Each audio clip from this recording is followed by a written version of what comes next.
What's going on, folks? Nate here at Tool Dyno Works, and today the bike we're going to talk about is this 2015 R6. Now, this thing came in with problems. The customer knew something was going on. It didn't have much power at the top end. It started to break up. Just wasn't right. So dropped it off with us. We ran on the dyno, and here's what we found. Almost immediately, the problem started presenting itself, and those big breakups at the top there is a classic symptom of a spark failure on an R6. Now, almost every single time you see a breakup like that on one of these bikes, you can bet money that it's the ignition coils. And in this case, it is exactly correct. We put fresh coils in it and replaced the plugs while we were there, and here's where we ended up once we got the issue resolved. You can see we picked up just a couple horsepower there at the very top end, but you'll notice down there at the bottom, the air fuel is just unnecessarily rich everywhere. Now, this ECU had already been flashed by somebody I just don't need to name, and there's a lot wrong with it in terms of maximizing performance of this bike. The easiest way for me to tell there's still quite a bit of power left on the table when I see a graph like this is that nowhere in here do I see a small little blip in the power curve at all. Now, most people think, oh, that's a good thing, and that was the original school of thought when people were doing this particular setup on these ECUs, but we found a long time ago that is a mistake.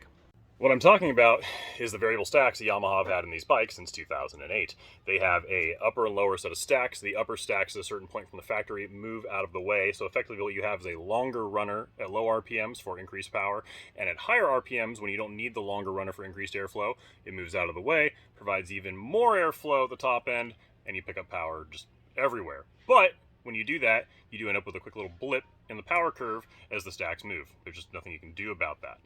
And then obviously, looking at the air fuel here, I mean, we're below 12-to-1 air fuel in some places, which is just nuts. There's absolutely no reason for that much fuel to be in these bikes.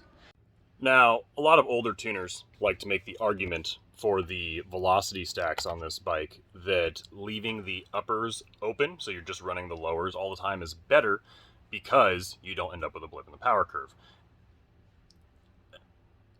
I just don't care about their opinions, because they're dead fucking wrong.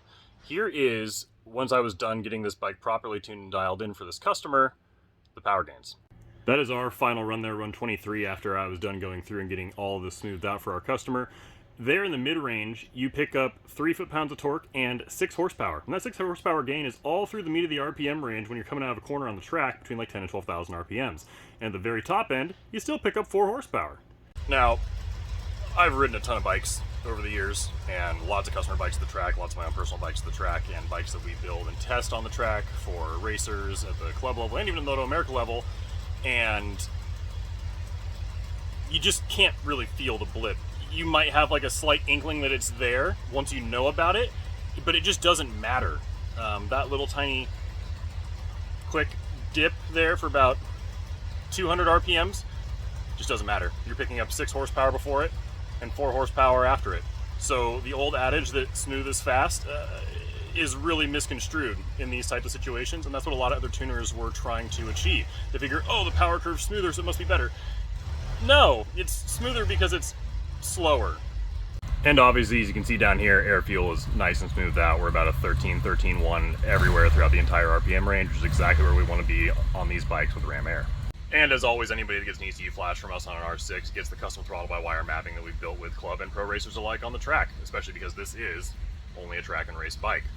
The end result for this guy, because he bought the bike set up this way, so he hasn't done any of this himself, is that he's got a pretty well dialed in R6. 114, 115 horsepower is about what we see on stock engines on these older generation bikes. Now, I'll give you guys a dyno run video because it actually does shoot some pretty cool fireballs when you're working the Translogic quickshifter and auto blipper.